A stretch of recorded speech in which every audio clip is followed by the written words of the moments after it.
always associated my birthday with that depressing time of year, where a cozy autumn turns into an early winter decay, where colorful leaves die, leaving a withered brown shell behind. Still, people are expected to celebrate their birthdays. It's strange if one doesn't. I don't. My fiancé recently asked me why I never celebrate my birthday, and it's a hard one to explain. When you've been through something traumatic, everything sort of brings you back to that moment, one way or the other. And while I'd love to tell her about it, I don't think I can without sounding like a maniac. I thought I'd start by just telling my story anonymously, and sort of go from there. It was the year I turned 13. Since You Been Gone was blasting on the radio every hour of the day. My friends and I were quoting How I Met Your Mother religiously. It was a good time to be a kid. Since my birthday was in the middle of the school week, my big birthday plans were postponed until the upcoming weekend. Still, I couldn't complain. Birthday cake on a Tuesday didn't sound all that bad. I got home, had a small celebration with my parents, and opened a few presents. 2 new games for my PlayStation 2 score. I finished up my homework and browsed the net for a few hours ahead of my scheduled bedtime when there was a knock at the door. We rarely had visitors, so to have someone knocking at our door at 10 p.m. was unusual, to say the least. My parents had already opened the door by the time I was halfway down the stairs. There was a man in a fancy jacket with a clipboard standing outside, along with 2 armed guards. I sort of fell into the middle of the conversation. So we need you to sign the consent form and we'll get started, the clipboard man said. Any questions? This can't be legal, my mom said. On what kind of authority are you? Ma'am, this is an emergency. We have been authorized to bring anyone and everyone if need be. But I promise you it'll be a less pleasant experience than what you could achieve here in the comfort of your own home. As the discussion continued, the armed men pushed into the house. They had a sort of checklist they were going through, asking questions as they poked and prodded. Someone mentioned a satellite phone, which we didn't have. I hurried back upstairs. From my window I could see them putting wheel locks on our car. They were testing some sort of electrical equipment too. And as they did, I could see the internet connection on my computer disappear. My cell phone lost all bars, and while I didn't check, I suspected they'd done something to our landline as well. They were isolating us, putting us under some sort of lockdown. I still didn't have the slightest idea of who these people were. There were no patches, badges, ranks, or symbols. Just a bunch of serious-looking men in windbreakers with visible gun holsters. After a few minutes, one of the men entered my room. My parents were worried sick, but were told to wait outside. The man was about 6'4" and had the look of someone who could kill me with his bare teeth if need be. Without a word, he started to go through my things. You got any walkie-talkies? He asked. Any radio science projects, something like that? Nope, I said, shaking my head. I got a PlayStation 2. That can go online, right? I never got the chance to answer before my mom added, We don't let him play online games, she said. It can't do that. As if to make sure, he pulled the power cable and dropped it in a sealed bag along with various knickknacks and keys they'd collected. They weren't taking any chances, and I wasn't playing my new games anytime soon, it seemed. As they finished up their impromptu house inspection, we were asked to gather downstairs. The fancy man with the clipboard cleared his throat, and the room fell deathly silent. Even my dad, who was usually a very assertive man, didn't have much to add to the conversation. That's how you knew it was serious. For 72 hours, this and surrounding neighborhoods are under lockdown, the man explained. There is a localized problem related to a recent geological event, which has caused some unexpected issues. I'm sure you've noticed some minor oddities as of late. Like what? My dad added. Milk turning sour. Houseplants getting a strange color tint. Swarms of frogs cluttering the roads. My parents said nothing, but they nodded. Perhaps they'd seen something I hadn't. The man put down his clipboard as he explained, calmly. You have been exposed to something akin to a chemical. It reacts violently to the release of certain hormones which are associated with deep REM sleep. To ensure your safety, We are currently enforcing a temporary 72-hour ban on sleep. Excuse me? My dad took a step forward, but one of the armed men responded in kind. They both stopped before it had the chance to escalate. Exposure was approximately 9 hours ago, meaning you have about 63 hours left to go. That'll be approximately 1 p.m. on Friday.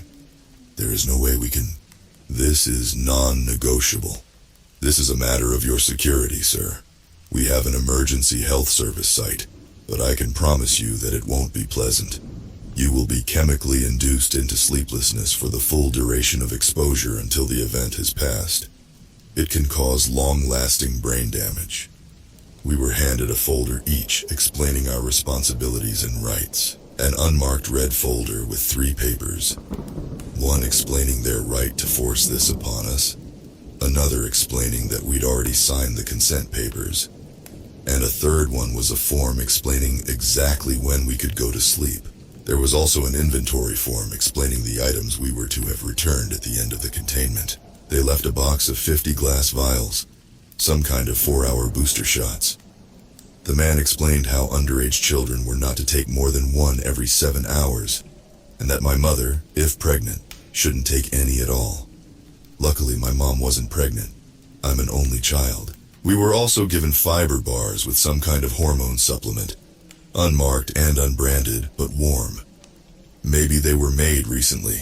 The packaging was sloppy at best. The fancy man was trying his best to explain, and I could see my parents were eager to listen, but I barely understood half of it. Instead, I looked at the armed guards. They looked exhausted. Maybe they too weren't allowed to sleep. One of them had his mouth open and almost drooled, blinking one eye at a time. I could have sworn he nodded off for a second, which prompted him to take a walk outside. I don't know if we can do this, my mother complained. It's a lot to ask. We've only just... If at any point you can't do this, you need to call this number. It's the only number that works, the man said, pointing to the final line on the final page of the folder. If someone falls asleep and can't be awakened within a few minutes, they're in terrible danger. If that happens, try to keep them awake by any means until we can get here to pick them up. And then they'll be taken to our site in Mankato, where they'll be chemically induced to stay awake.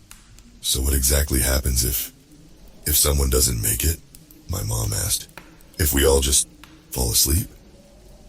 The man shook his head, tapping the clipboard with his pen. They will most probably die. Others might too. While they went into the kitchen to explain the details, the angry-looking guard approached me with the sealed bag, handing me back my PlayStation 2 power cable. He gave me a pat on the shoulder. I checked with the tech team, he said. You're good to go, and happy birthday. I'd almost forgotten that it was my birthday. I appreciated the gesture, but I just couldn't bring myself to smile. I had too many questions bubbling in the back of my head, and I was too afraid to speak. They probably talked for another 20 minutes or so before the men left, leaving my parents and I alone in the kitchen. My mother was smoking under the kitchen fan.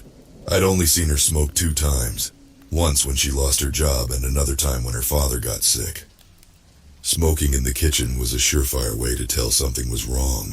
Dad was sitting with his arms crossed, looking at the box of booster shots. This is not a joke, my dad finally said.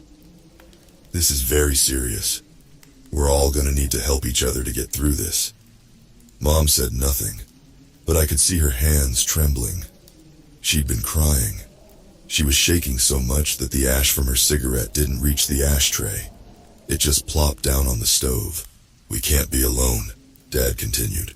We're gonna do our best to keep busy. You can play as many games as you want, but you can't fall asleep.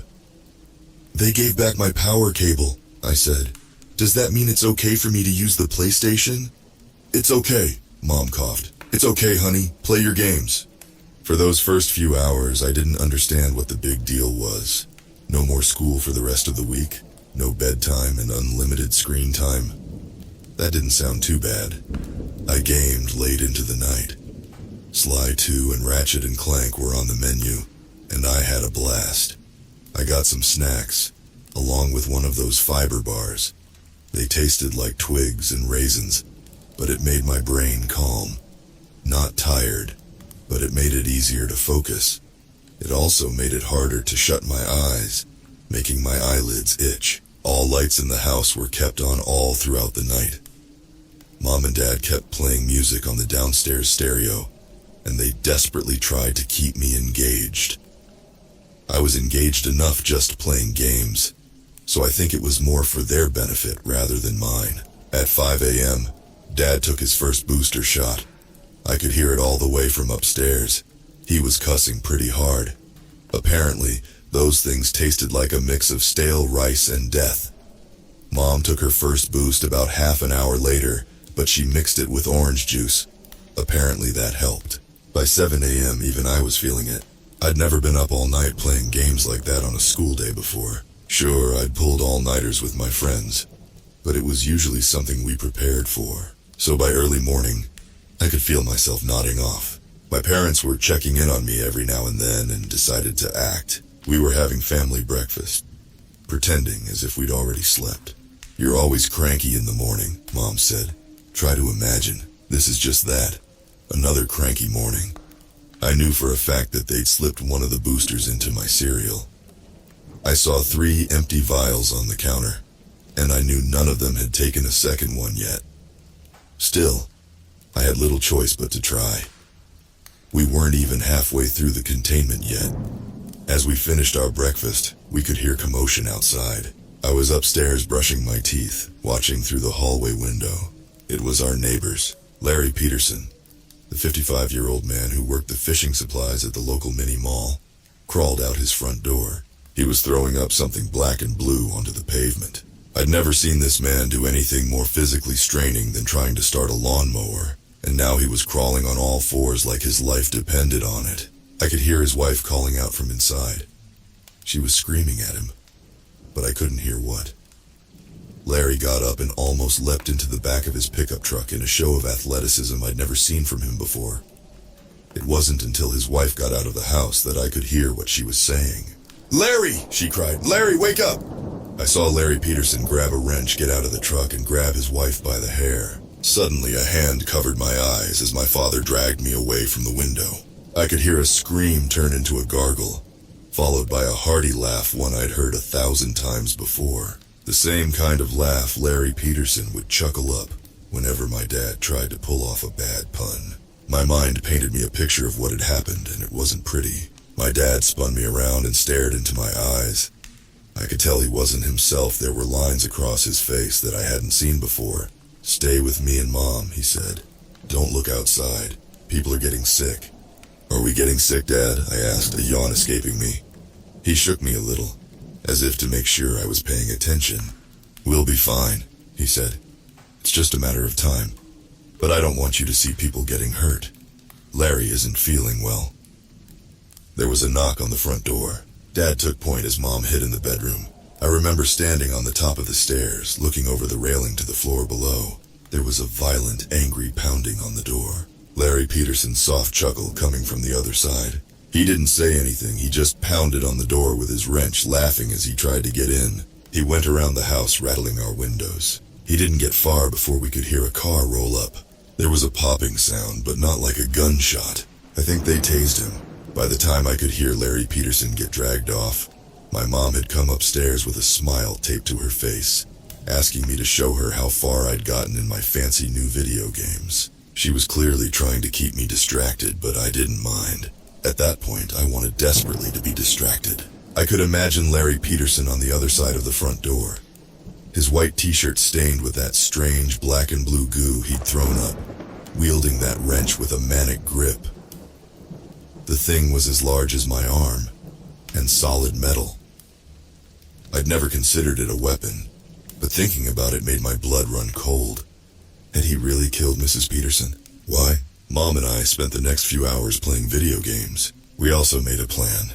We went through our old DVDs and decided on a watching schedule. She'd originally planned a walk, but now we weren't to leave the house. She didn't want to say why, but I had the feeling that there was something outside the Petersons' house that she didn't want me to see. Bloodstains, maybe. I was too afraid to find out. My parents tried their best to keep the mood up, but I could tell it was getting to them. My dad was mostly just standing there, leaning against the door, staring straight ahead like in a trance. Mom tried to occupy herself by playing games and watching DVDs with me, but she was counting the minutes until she could get her next booster shot. I wasn't eager to take one. They made my stomach all queasy. We made it all the way until noon. Dad was having trouble staying up and kept washing his head with cold water. He tried to keep busy doing housework that he'd kept for a rainy day, but there were constant distractions. We could hear sirens in the distance, and at one point there was someone spraying our front door and windows with a high-pressure water hose, possibly to wash away the last traces of Larry Peterson. There were dog patrols going up and down the street, along with the occasional phone call, the one number that still worked, where someone called to make sure we were all awake and accounted for. By dinner time, Mom was having stomach troubles. Her shaking had gotten worse, and she was having trouble with sudden change of smells. Dad kept rubbing his eyes and checking his watch, getting up every 10 minutes or so just to move around. We had decided that we were going to play board games after dinner, but Mom was having trouble keeping herself from throwing up. We ended up just reheating a lasagna from a few days back. I didn't mind. Mom made amazing lasagna, but my appetite was quickly lost when I saw my mother barely keeping it together. She kept drooling and making this weird chugging sound. She was blinking slower and slower. Dad tried to get her to eat one of the fiber bars, but she just ran out of the kitchen, locking herself in the bathroom. It was touch and go for a while. I could feel my heart racing as Dad tried to convince her to unlock the door, but she just couldn't do it. After a while, she stopped responding. Dad had to break the handle with a hammer, but it was too late. She was already sleeping. I could hear it through the door. As the door burst open, Mom had only been asleep for a couple of seconds, a minute at most.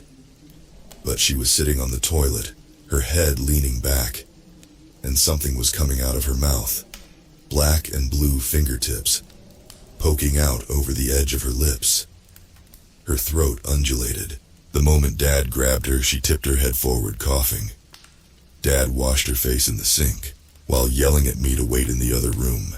For a few minutes, I was just sitting there ready to run or hide. It might have been too late, I figured. She could have already been affected, like Larry Peterson. I could hear them arguing in the other room, and as their voices went from angry to desperate to sad, I didn't know what to do. When they finally returned, they sat me down to explain that we were going to be fine, that we were almost halfway through, and that we were in the home stretch. They were so kind, warm, and careful in the way they explained it. But my mind was 1,000 miles away. I had trouble focusing, and all I could think about was that strange noise I kept hearing in the background. Something outside. Dad was halfway through explaining how we weren't going to lock our bathroom doors anymore when something in me screamed at me to react. It was just a slight click, but it was clear as day. Maybe it was those booster shots, but I kept hyper-focusing on little details rather than big picture stuff, like an actual conversation taking place in front of me. I closed my eyes, and no less than a second later, there was a loud bang. Someone was shooting at us. It was only a couple of shots, but we dropped to the ground. One shot got lodged in the front door, while the other cracked the kitchen window. There were loud voices outside, laughing hysterically. They were talking, but barely making any sense. One of them sounded like she was trying to talk with food in her mouth. Mom and Dad kept quiet as two more shots popped off, one of them hitting the kitchen light. With an electric spark, it gave out, blacking out most of the kitchen. I could hear someone running and laughing as they continued down the street. In the distance, there was more gunfire, maybe someone responding in kind. "We can't stay here," Mom whispered. "We gotta call them." "You want to go to where they put Larry?" Dad answered. "To be in a whole hospital full of these people? They're shooting at us. We can't just..." Mom quieted down and looked at me. She and Dad excused themselves to talk in private while I was asked to move upstairs. I was to stay away from windows, and I couldn't sit or lie down.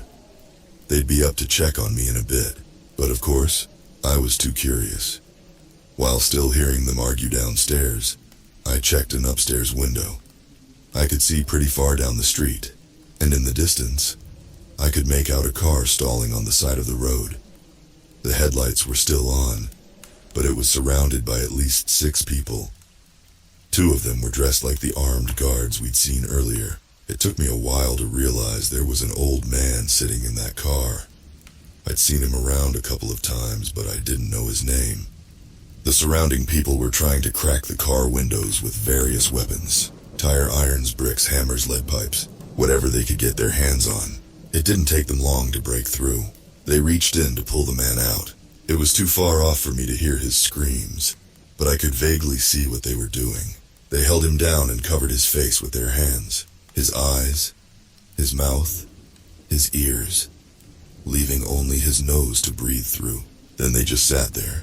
It took me a moment to realize what they were doing. They were forcing him to sleep. After a few minutes, they let go of him. The old man slowly stood up, leaned against his car, and started to dry heave. After a while, the same blue and black goo that I'd seen from Larry Peterson started pouring out of his mouth, stopping only as he coughed up some kind of clot that could barely fit in his mouth, a clot that moved. As he straightened his back, he looked at the strange group, and they walked down the street together. Some jogged, some sprinted. One of them crawled, but it looked like he held onto something with his teeth. Either that, or something was coming out of his mouth. Something long. As they hurried down the street, I could hear more gunfire. In the distance, coming from another way, I could see another group of people, at least a dozen, but heading in another direction. Roaming gangs of sleep-deprived, sick people. God knows how this thing affected them long term. When my parents were done discussing, they sat me down to explain that we were going to stay indoors and keep away from the windows, just in case. We were locking all doors and windows, closing all curtains, and not playing anything louder than necessary. We were to draw as little attention as possible. Of course I agreed. What choice did I have? That night I could tell things were deteriorating. Dad almost took a double dose of booster shots as he forgot he'd taken the first one, but Mom stopped him. There were no phone calls coming in. They'd stopped checking in on us. Mom even tried calling, but the line had been disconnected. The gunfire outside was further away but more frequent. We could hear cars honking, but no sirens. Then there were fires. At least 2 somewhere downtown. We could see the smokestacks from afar. Mom wasn't doing well. She couldn't eat, and at times she could barely stay on her feet. She kept talking out loud even if no one was in the room with her, and she had to lean against things to stay upright. She couldn't keep the fiber bars down, and she walked around with her head bobbing back and forth. Dad tried his best to keep her active, but he was having trouble as well. No matter how many cold splashes he took to the face, he just couldn't stay attentive. I wasn't doing well either, but nowhere near as bad. I still had my appetite, and I took my booster shots, but I could feel the side effects. My hands kept shaking, and I had a nasty headache. There were these pinches down my neck like someone was shocking me with a wet battery. I'd imagine things moving just outside of my vision. I kept turning around to look at the windows as I'd started to hallucinate that they were screens. By morning, there was a new problem. Both the power and the water had been cut. There was a small lake a short walk from the house, and we had no choice but to try and get some water by hand. We had some drinking water stocked in the kitchen, but we needed some for the bathroom. Mom volunteered to go, but that was out of the question. She could barely stand or make a coherent sentence. There was no discussion. Dad had to do it. We watched him from one of the upstairs windows. The sun had just risen, bathing the withering landscape in long, sharp shadows and a sickly bright glow. Mom was just staring blankly ahead, as if trying to remember what was so important. Isn't it your birthday soon? She said out loud. That was Tuesday, I responded. Did you wish for you to get older? She asked. I wish for that. I want you to be able to get older.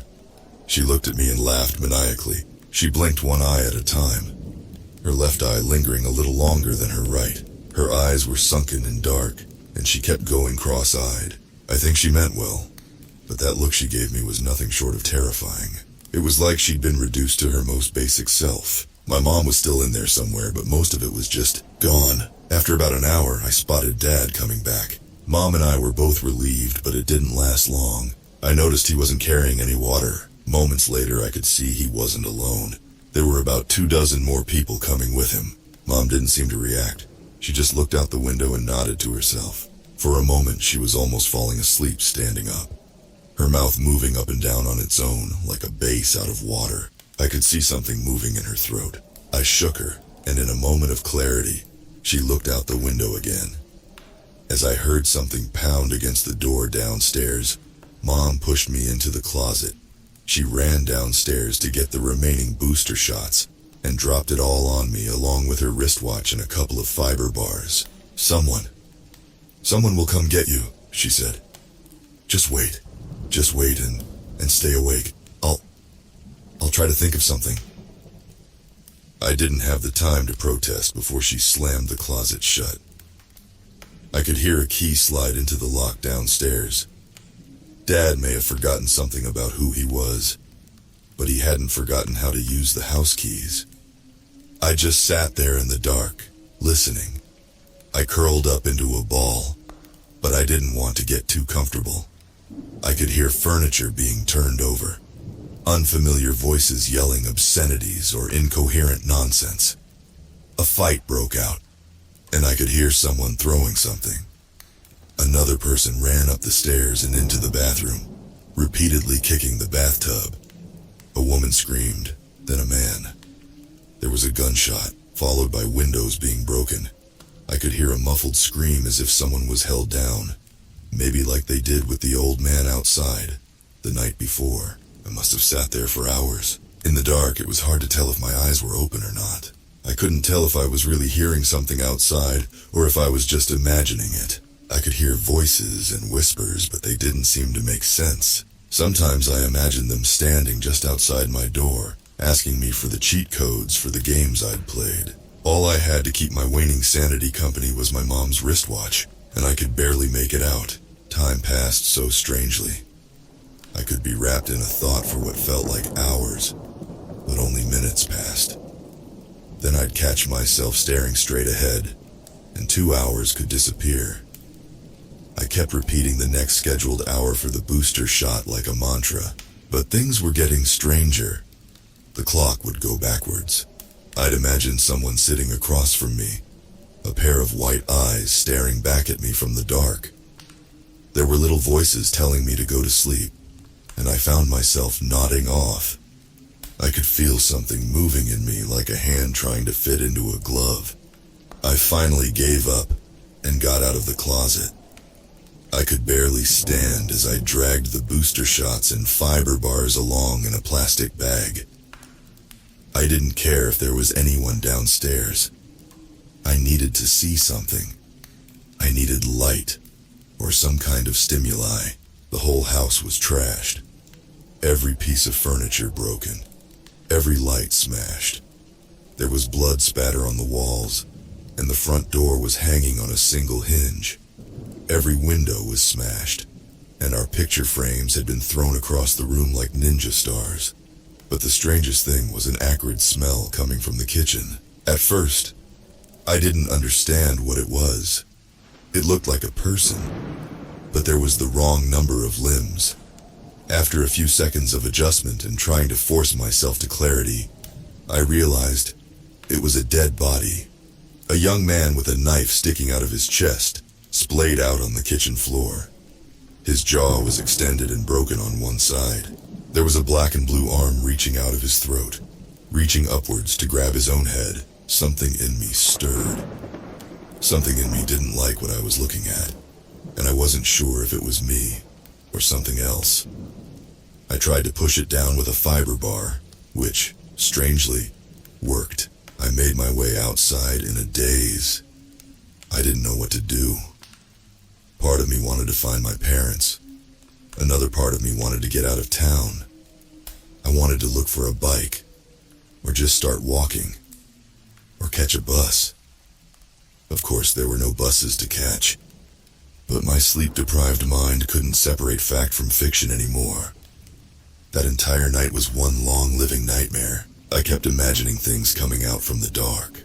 I could hear voices telling me to turn around, to stop, to run, all at once and none at all. I could barely keep my balance, and stopping even for a moment would send me straight to sleep. I had to keep going. I even took an extra booster shot, which just gave me this sharp joint pain and made me sweat. I could tell I'd done something stupid. I took a shortcut through the park. I could see faces coming out of the trees. I saw a man lying face down on the gravel path, being pulled forward by an arm coming out of his mouth. I saw a man out by the lake, repeatedly slapping his arms against the cold water surface, like a manic child trying to get as high a splash as possible. Some of it was real, some of it wasn't. I couldn't tell which was which. Not anymore. When I finally reached downtown, I saw at least 24 people gathered outside a burning building, all of them with black and blue arms reaching out of their mouths, stretching towards the flames, as if slowly wafting air towards them. Like human kelp moving against an invisible current, they leaned back and forth in unison, praising whatever chaos they'd caused without a word or sound. And yet I could hear them, welcoming me, beckoning me, all voices unique, carried to me by an unfelt wind. "Come closer," it begged. "You belong here." I turned away, and the voices grew louder, desperate, screeching, demanding my attention, my devotion. Some of them coming from outside, some of them coming from the rumble of my stomach. "It's already here," it laughed. "It'll never go away. It'll never sleep. It'll never stop." Hands reached for me, a face in every window, voices reaching from beneath the concrete, gunfire, broken windows, glass cracking under my rubber boots as I shuffled past burnt-out cars. It was dark, then bright, then dark again. And at some point, I succumbed. I felt concrete against my cheek, but I couldn't bring myself to get up. My legs wouldn't move. My eyes wouldn't open. "Yes," the voices laughed. Come to us. Come burn with us." And then darkness. I don't know how long I was out. Hours, maybe half a day. I woke up to see a man running towards me, asking me if I was okay. A car had pulled over, bathing me in a warm light. By the side of the road, a colony of frogs looked at me. In the distance, my eyes landed on a discolored sunflower. It had turned blue. Strange how you don't notice the most obvious changes until they stare at you in the face. Turns out, exposure had happened at least 6 hours earlier than the man with the clipboard had predicted, and I'd been awake long enough for most of the effect to pass through my system. I was found unconscious by the side of the highway, about 9 miles from my house. While I did have an uncomfortable, dreamless sleep, the effects it had on me were nowhere near as bad as what had happened to most of the neighborhood. I'm sure you've heard of it. Riots, they called it. Just another mess-up in a low-income area. I don't even think it reached national news. Some of the people who succumbed to it early got permanent brain damage. Larry Peterson was never the same, but it was hard to tell if it was because of the emotional trauma or the sleep thing. Either way, he had to have a nurse come look after him a few times a week for the rest of his life. Mom and Dad weren't completely unharmed either. Mom developed some kind of narcolepsy after that night, spontaneously nodding off at the most inopportune times. Dad lost his sense of taste and smell. To this day, they're having a hard time explaining what exactly they experienced. To them, it was just like going to sleep and having the most horrible nightmare, only to wake up in a hospital bed. Sometimes I wonder if I did fall asleep. Some of the things I saw were so strange that there was no way to tell if they were real or not. I vividly remember that scene of hands waving back and forth outside that burning building downtown. It had to be real. That building really did burn, as you might imagine. I have a hard time looking back at this.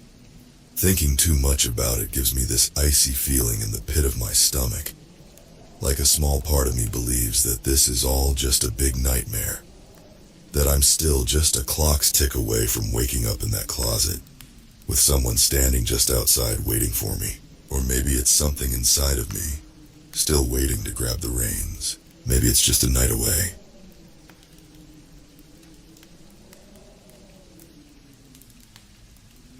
Recently, I saw a viral post about crows leaving gifts for people, and it reminded me of something that happened when I was a kid. No one believed me then, But after seeing that viral story, maybe someone will now. When I was young, my friend Madison taught me all about crows. She used to leave peanuts and table scraps on her windowsill for them each morning. And when we met up to walk to the bus stop, the birds would sometimes follow her, cawing. She had names for all of them, but her favorite was the one she called Agatha, a small, hunched bird, like a scrap of shadow with tattered tail feathers. Every morning, Agatha and the others would caw outside Madison's window until she set out food. And sometimes when she got back from school, she'd find they'd left her things in return. Soda can tabs, pebbles, bits of foil, acorns. It's treasure to them, she told me. They love shiny things. See how this blue button sparkles? Or the time they left a metal bottle cap, I laughed and said it was garbage and was going to toss it out. But Madison told me, never ignore the gifts of crows. She took the bottle cap and all the other things and wrapped wire around each object to make a sort of charm bracelet, which she wore everywhere. Other kids teased her, but I always thought it was sweet, how she had such a bond with the birds. Then one day she disappeared. People looked everywhere. She'd walk down the lane to the bus stop alone and never arrived at school. I was sick that week with the flu. Police canvassed the neighborhood. I still remember how the police came by and asked my parents questions, asked about the neighbors, and my parents briefly called me out so they could talk with me about the route Madison and I took to the bus stop. That was when I learned she was missing. I don't remember much about their questions, just that I sat there, bundled up in a blanket and occasionally coughing, stunned and feeling like it must all be some terrible joke. And any moment now, Madison would be at my window knocking and asking me to play. The police advised my parents not to allow me to walk alone to the bus stop anymore. I heard a caw and glanced at the window. A crow was perched in a tree outside. Will they find her? I asked my mom, even though I knew she had no answer. No one did. The days passed and there was no trace of Madison. And on Monday, my mom drove me to school. It seemed I would no longer be taking the bus. I convinced my mom to get some almonds, and I snuck over the small fence and up to Madison's window and put the almonds on the sill, because I figured she'd want me to feed the crows while she was gone. I still kept hoping for her, though with each day that hope died a little more. I felt so incredibly sad for the crows, for Madison. About a week after her disappearance, I found a penny and an acorn there on the sill, and I tucked them into my pocket. Caw. A ragged black bird perched on the fence watching me. Its beak opened and it cawed again. I'm sorry she isn't here to feed you. Caw. I'll try to feed you when I can. The bird's head cocked, one shiny black eye regarding me, and then it suddenly flew away. The next morning there were no new gifts, but the crow with ragged tail feathers was there. The bird got incredibly close, seeming to try to look me right in the eye. I heard Madison's voice in my head, all those crow facts she used to spout. They're so much smarter than people realize. They can remember human faces and they gossip if there's a bad human and they all warn each other. And suddenly, a shiver ran down my spine, an idea needling its way into my brain, and I asked the crow, "Do you know what happened to Madison?" The crow's head turned. "Madison," I repeated. Crows could learn words. They were good mimics.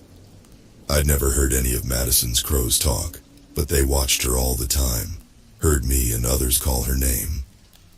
"Madison," I said again.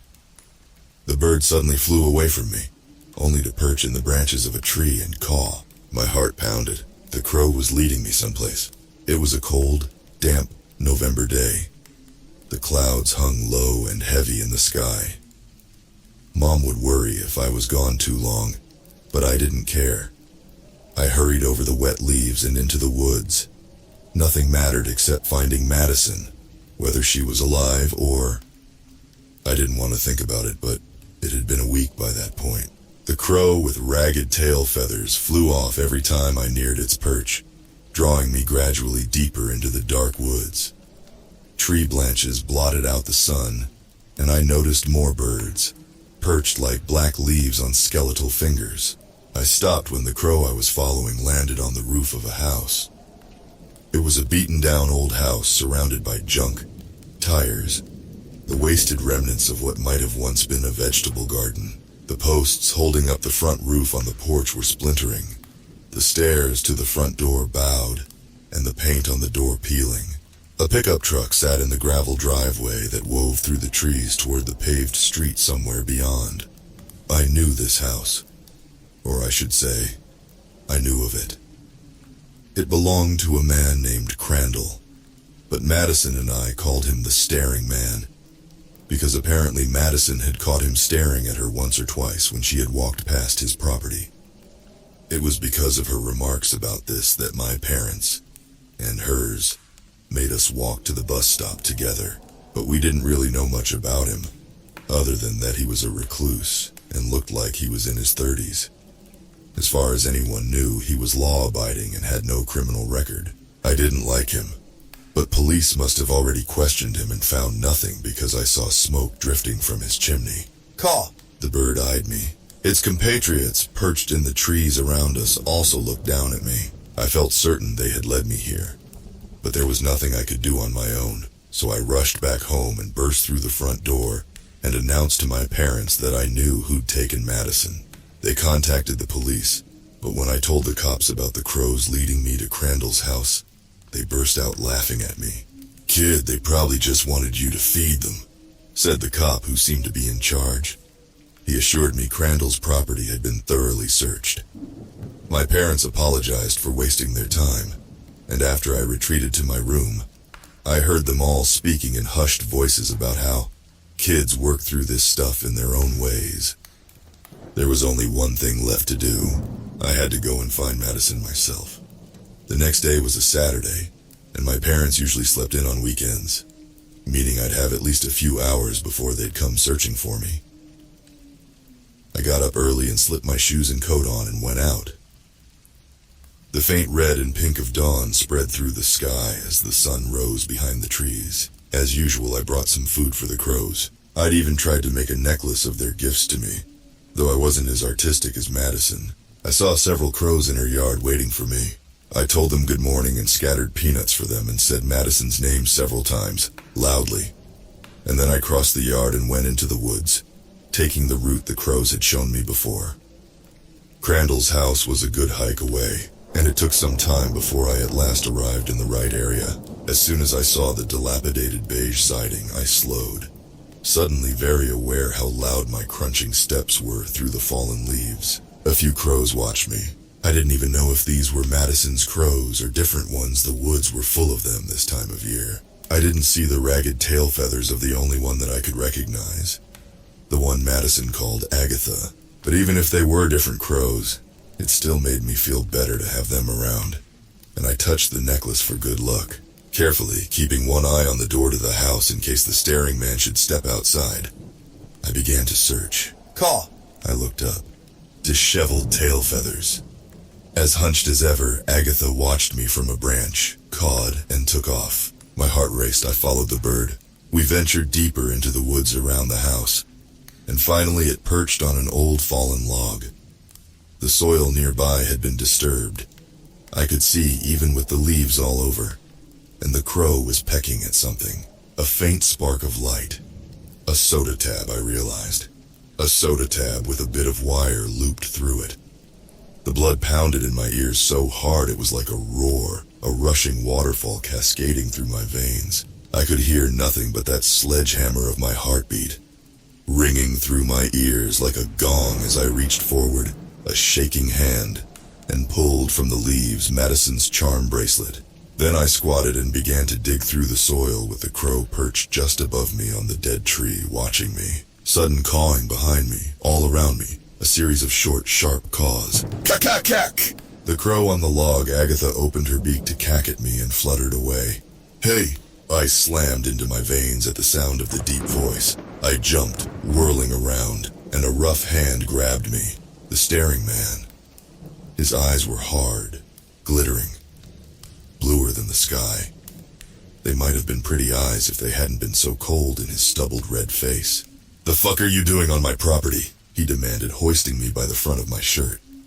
"Help!" I screamed. "Help me!" His gloved hand clapped over my mouth. I fought and squirmed, but it was no good. He dragged me back the way I'd come, toward the sagging front porch of his house. "Kakakak, kakakak. Shut the fuck up," he yelled. At first I thought he was yelling at me. Then I realized he was yelling at the crows. We were nearly at his front door when a very loud caw sounded nearby, and the man swore as a flutter swept overhead. His grip on me loosened, then released as he stumbled back to swat at something that flew right into his face.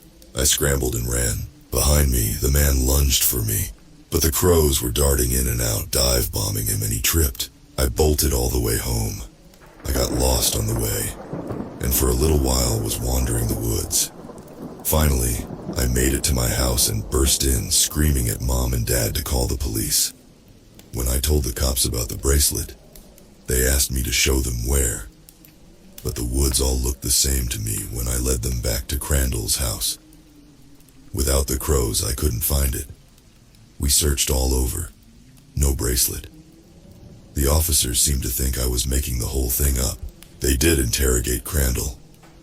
He admitted he'd found me on his property, digging through the leaves, and said he'd grabbed me to try to bring me home. He also added that I was a nuisance, and that he wanted a restraining order to keep me and other kids off his land. From the trees above, the crows watched, and they watched as my parents took me home. I locked myself in my room and cried into my pillow all night because nobody believed me, which meant Madison's disappearance would forever remain unsolved. To this day, her disappearance is a cold case. I never recovered the bracelet either. It's still lost in the leaves, or Crandall disposed of it. I know that's not a happy ending. Like I mentioned at the beginning, no one believed me back then about the crows. Madison was right, though, about their gifts. The birds don't bring trash. They are very judicious in the gifts they select. And I know this because a couple of days after the incident with Crandall, I was sitting outside, moping at her window, and the crows brought me a gift to make me feel better. Caw! I wiped the tears from my eyes and saw, through my blurry vision, that they'd left something on the sill. At first it looked like a pair of misshapen marbles, each mostly white with a splotch of blue bright as the sky. Long red tails dangled from the globby things, and as my teary vision cleared, I gasped. Eyes, human eyes. I flushed them down the toilet so the birds would not be blamed. Since then, I keep every one of their gifts, each precious charm worn around my neck like a blessing.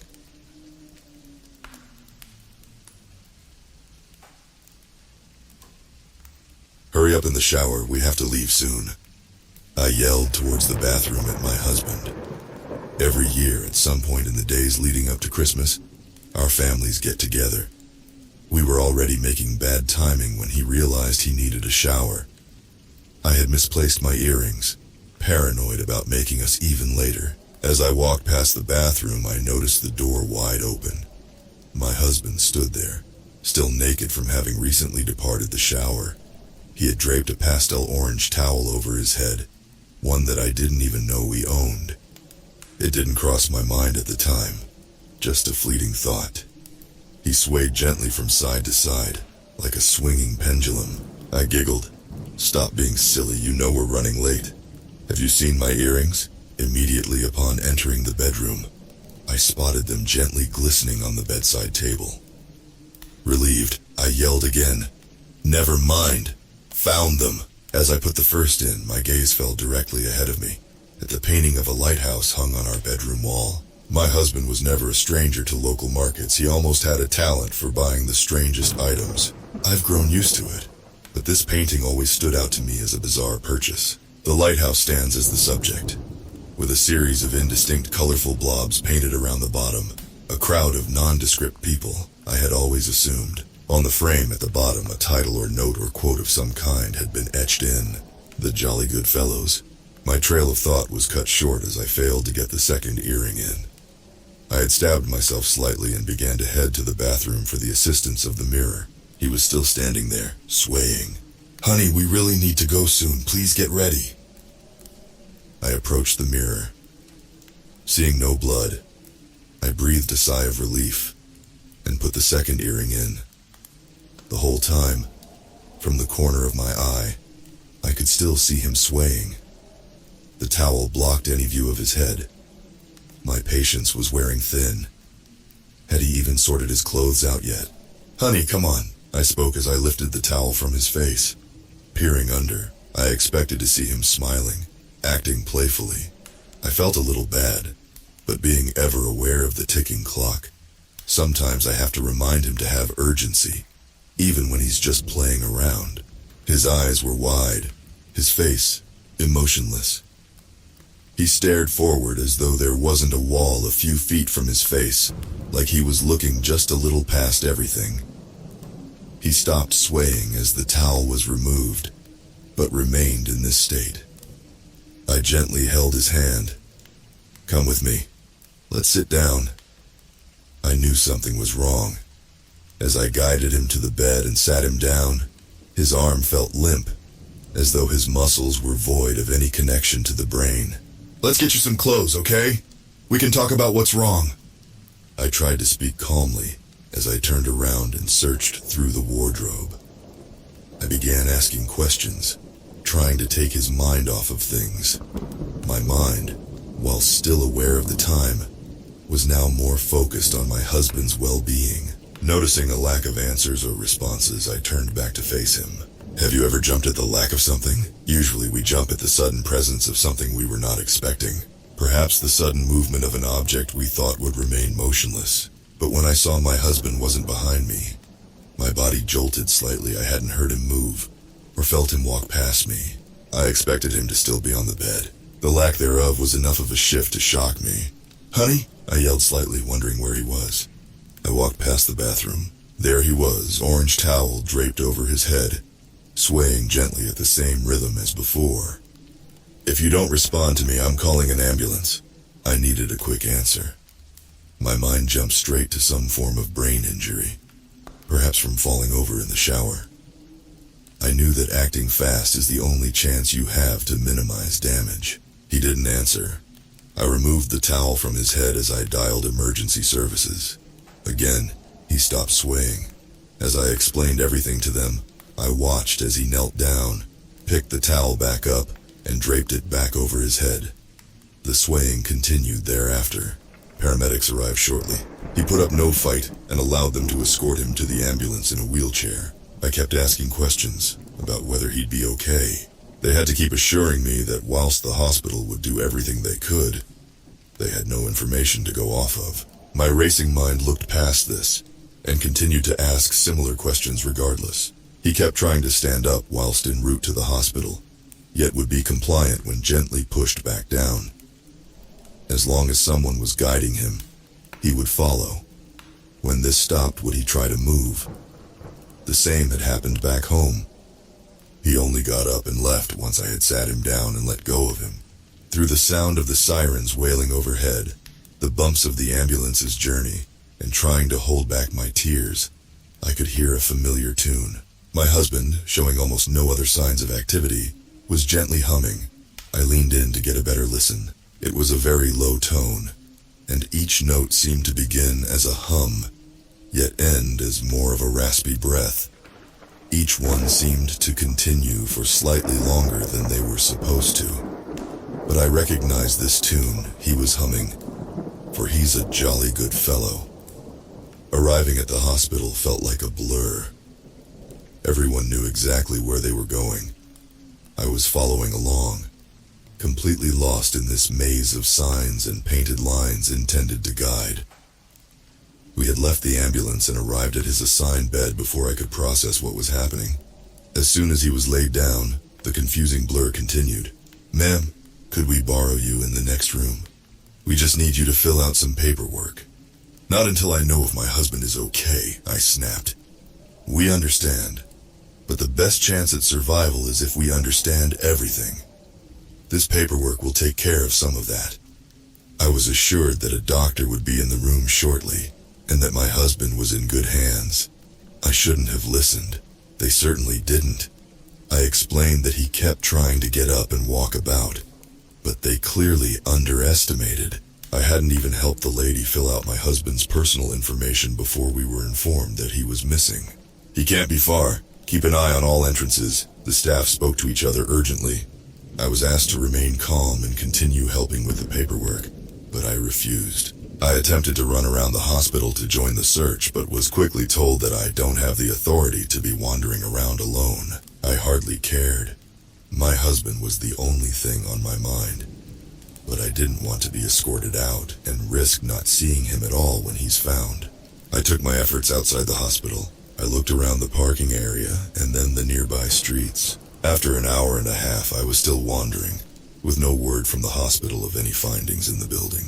I began to walk home, hoping that somehow he had remembered the way. It was a 20-minute walk. I could not imagine that he had survived in his state, let alone managed to correctly identify the entire journey home, but it was worth a shot. I arrived to find our front window smashed. No glass on the pavement below told me that somebody had broken in. Perhaps I should have been more cautious, but I just wanted to know if my husband was inside. My hand shook as I struggled to get the key into the lock. Once I did, I turned the handle and ran inside. I don't think I even closed the door behind me. "Honey, are you here?"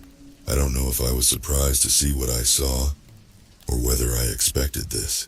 There he was in the bathroom, orange towel draped over his head, swaying gently.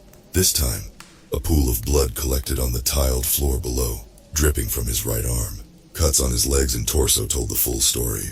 He had no concept of pain. He smashed the window to get in, to get back to this exact spot. The injuries meant nothing to him. For whatever reason, his mind was focused only on anchoring itself in that bathroom, under the gentle weight of a towel. Crying, I approached him and lifted the towel slightly. I hardly even noticed the blood soaked into it. His eyes were red.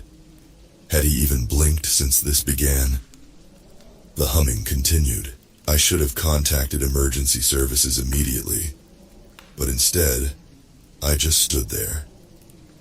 I stared into his eyes, pretending he was staring back into mine.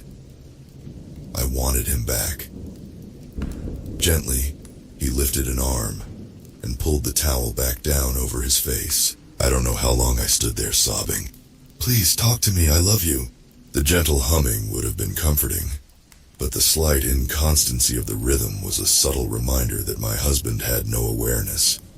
I thought back to all our recent conversations, everything we've ever done together. Lately, he's had a fascination with the ocean. I could never understand it. A horizon swallowed by the forever swaying and crashing of waves never appealed to me. He used to tell me all sorts of facts. One that particularly disturbed me was an old tradition of placing a towel over the faces of sailors who had passed whilst at sea. Once back on the shore, you'd place a towel over their face as you waited for somebody to arrive with help, or a hearse. Curiosity having a moment of breakthrough as I grieved my still living husband, I went into the bedroom. I took a closer look at the painting.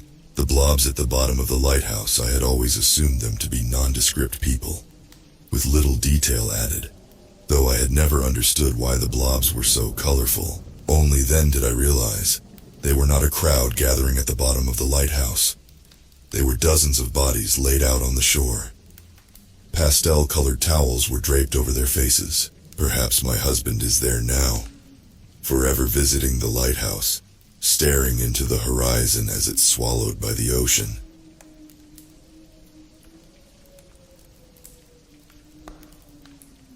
I looked down at the professionally wrapped box sitting on the wraparound porch. The wrapping paper was red with little Christmas trees all over it. A large blue bow sat on the top, shaped like a spiked naval mine. Next to the bow, I saw the cheery looping cursive of my stalker. I knelt down reading the tag, never knowing what it would say. To my best friend, from the cleaner. I sighed, picking up the package. I heard something wet sloshing around inside. Drops of blood started leaking out of the cardboard lining as I carried it. It left a trail of crimson in my wake. I went to the kitchen, grabbing a sharp knife. Inhaling deeply, I unwrapped the paper before slitting open the cardboard box underneath. I peered inside. Two cloudy, lifeless eyes stared back at me. The smell of decay and death became so thick as soon as I opened the box, that I could taste it in the back of my mouth.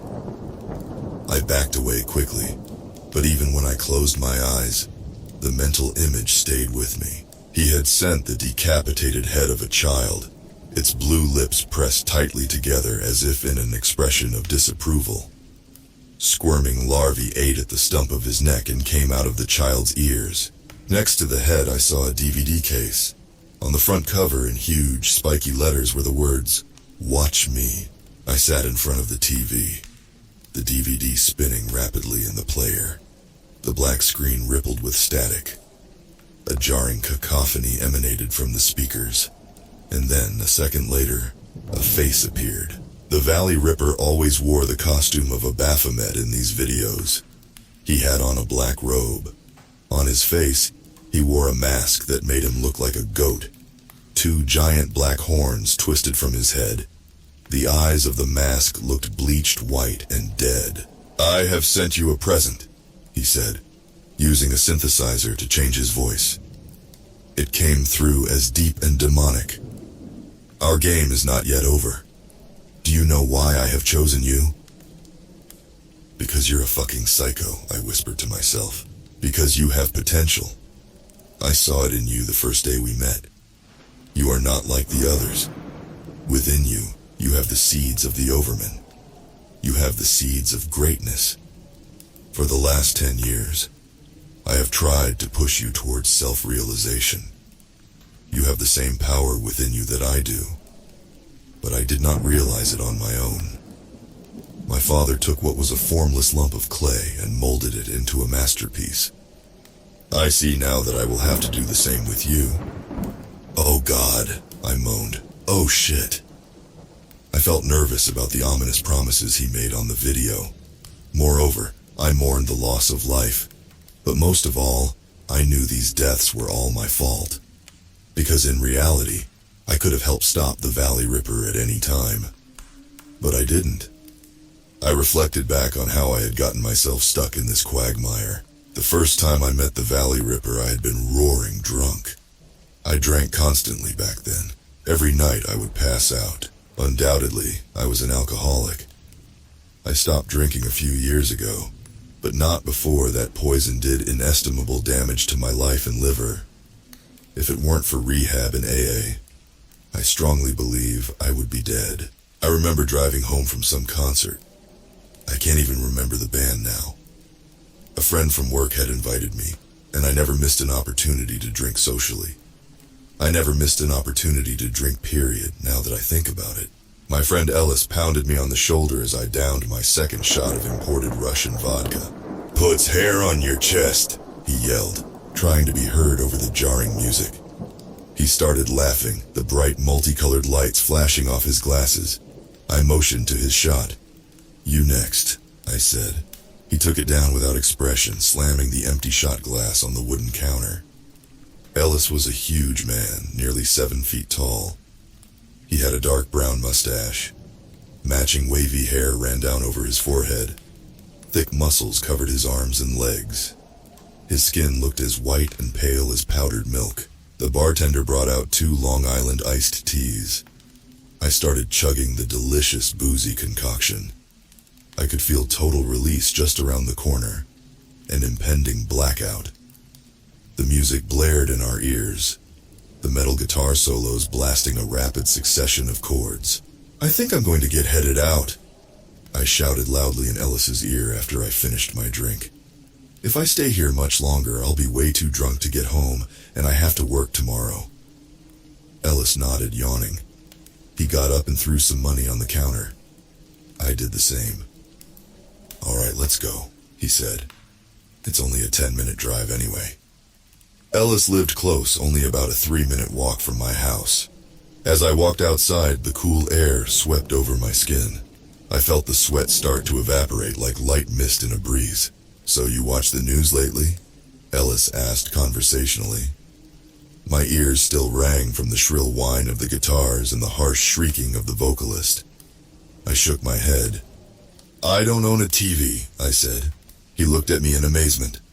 "Really?" he said. "Why not?" I shrugged. "It's a waste of money, and it makes you stupid. I read books, mostly." Ellis nodded at this. So you didn't hear the latest news? He asked in a hushed, secretive tone. Without waiting for an answer, he kept talking. I guess there's a serial killer nearby. I rolled my eyes. There's probably always a serial killer nearby, I said. There's over 300 million people in this country. What are the chances that there are no psychotic murderers in a 50-mile radius where hundreds of thousands of people live? Pretty low, I think. We had gotten close to my car, a fully restored Ford Thunderbird. Ellis always complained about the lack of space and legroom, and in his defense, he did kind of look like a clown in a clown car when I put the top down. Yeah, you're probably right. But this is no ordinary serial killer, Ellis continued. He's a real-life Satanist, like something out of a horror movie. How do you know? I asked. He laughed sardonically at that. Everyone knows. It's all over the news. He's done 3 houses so far. At the first house, he found the husband in his bed. The guy saw him breaking in, and the killer slit his throat. The husband still fought like a madman, though, even with a slit throat. There were signs of a struggle, and his knuckles all looked bruised. This is according to the media anyway, so take it with a grain of salt. I nodded. So the guy goes into houses and takes all their most valuable stuff, like any money or jewelry. He seems to kill randomly. In some houses he kills everyone, but at the first house, he let the wife live and only killed the husband and children. The wife said that she was crying and pleading with him. She apparently didn't know that the rest of her family was dead, as he had bound and blindfolded her downstairs, where she was sleeping in front of the TV. She said she would give him anything he wanted if she didn't hurt her kids. She started swearing to God and he slapped her. No, bitch, he growled. Swear to Satan! Swear to Satan? I asked, appalled.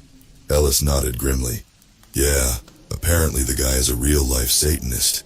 He believes Satan protects him. He worships the devil and offers him sacrifices. And since those sacrifices are all suburban rich people, you can imagine the uproar. It would be different if he was killing people in the inner city. No one would give a shit. Ellis laughed at that, though I didn't see the humor. I drove down the dark country roads as we talked about the Valley Ripper. The booze made my head feel light and empty. All my problems seemed to have dissolved, and I was just happy to be alive, until the woman started walking in front of my car.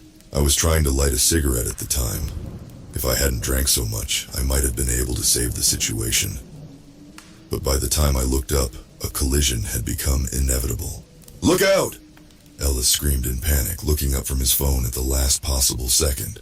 I braced for impact. The woman's body smashed into my front passenger's side headlight. I heard a tinkling of breaking plastic and glass accompanied by a revolting cracking sound as the woman's bones shattered. Her body rolled, spinning in midair and denting my hood. Then she hit the windshield, leaving jagged cracks like lightning bolts. She flew over the car and landed with a nauseating thud on the cold, empty street behind us. I pulled over, putting on the hazard lights. Ellis looked like he was in shock.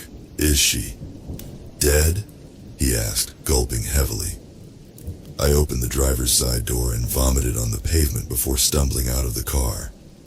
My heart was beating so fast I thought it would explode, and I had a whining, ringing sound in my ears. I started walking back to the woman. Yes, she was very dead. I could see her neck jutting to the side at a 45-degree angle, like a bird with its spine broken. A long, gasping exhalation escaped her bloody, open lips, and then she lay silent. She looked like she was in her early 20s with long black hair and blue eyes. She had on all sorts of rings and necklaces, many of them with occult symbols. I saw upside-down pentagrams, the Ouroboros, the black sun, and the OM symbol.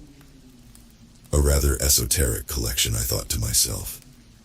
Oh shit, I whispered to myself, suddenly feeling very sober. 1,000 thoughts ran through my head a second, and all of them seemed worthless. Ellis stood by my side, one hand on my shoulder. He tried giving comfort, but I only felt dissociated and scared. "You have to report this," Ellis said, trying to be comforting. A moment later, his head disintegrated before my eyes.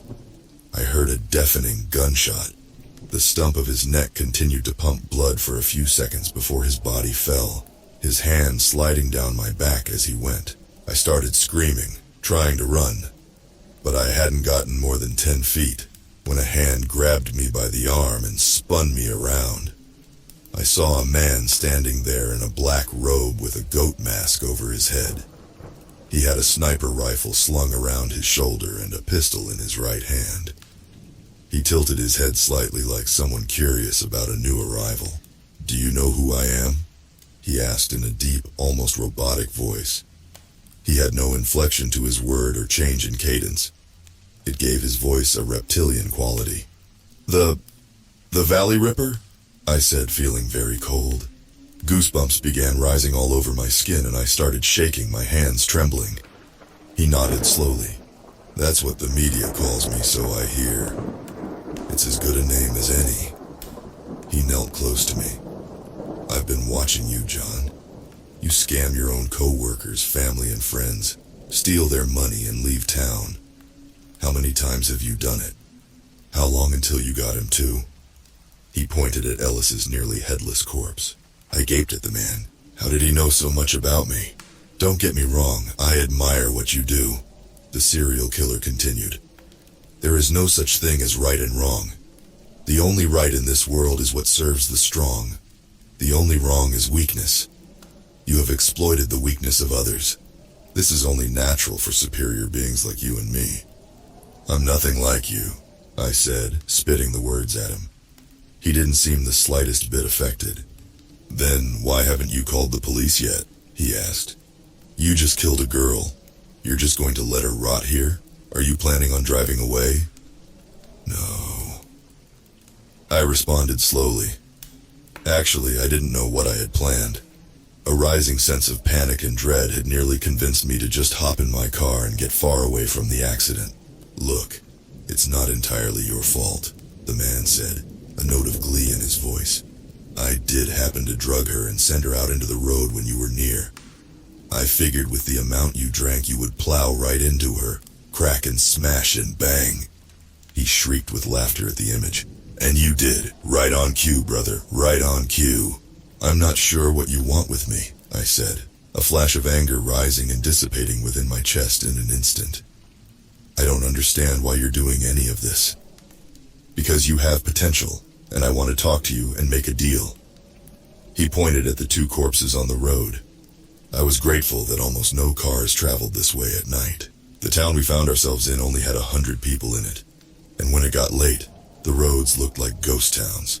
"I'll clean up this mess, but no, I have the entire thing on video. Even right now you're being recorded.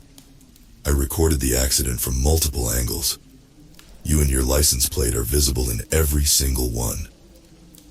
I gawked at the man. This entire encounter seemed impossible. "What I want from you, in exchange for my silence and help, is simply this. I want someone who can look at my work and appreciate it for what it is. Every Christmas, I will send you a present and a videotape. I want you to open the present and watch the tape. If you don't, I'll know, and I'll send a copy of this little incident here to the police." Okay, I said, backing away. I expected the man to shoot me at any moment. "Whatever you want. If you want to send me Christmas presents, you could have just asked. You didn't need to set up this whole insane charade." The man clucked his tongue condescendingly. "We'll see about that," he said ominously. I decided I had had enough. I changed my life over the course of the last 10 years. I no longer went around doing Ponzi schemes and stealing people's life savings. Though I really didn't want to go to prison, I figured I needed help from the authorities at this point, and that would only happen if I gave a full confession. I tried putting it off for a couple more days. I got home from work late that night, stomping through the snow to get to the front door. Freezing and wet, I quickly unlocked it and went into the house. The light from the living room streamed into the kitchen. Odd, I thought. I never left the lights on. I went into the living room, seeing the black-robed man standing there. In front of him, I saw a middle-aged man strapped to a fold-out table, gagged and chained. His eyes rolled wildly, looking from me to the ominous killer, who stood before us like the angel of death. "You have become weak," the killer said, a note of disappointment in his voice. "I thought you were different from the others. It seems to me that you have swallowed their poisoned morality and become a sheep. And the only thing sheep are good for, my friend, is slaughtering." He pointed to the bound man on the table. "I want you to kill him. I want you to prove your worth to myself and Lucifer. Give thanks to Satan and cut his throat." "No!" I screamed. "I'm done with this game!" The killer shook his head slowly. "Are you sure?" he asked. I nodded, suddenly feeling very afraid. I began to take a step back, intending to turn around and run. The killer pointed a gun at me and fired. It made a soft popping sound. I looked down to see a dart in my chest. "Don't worry," he said, a note of mirth in his voice. "It's just a tranquilizer gun. I'm sorry that we have to do this the hard way." He took the sharp knife from the table next to the man, raising it high and plunging it into the victim's throat. The man's eyes widened. A bubbling, gurgling sound started as he choked on his own fluids. The world began to spin and go black. I remember falling on the kitchen floor, trying to crawl away. And then, nothing. I awoke in prison, surrounded by countless guards and police officers. They all gave me looks of disgust and hatred. "We've got him," one said. "Finally, we've caught the Valley Ripper.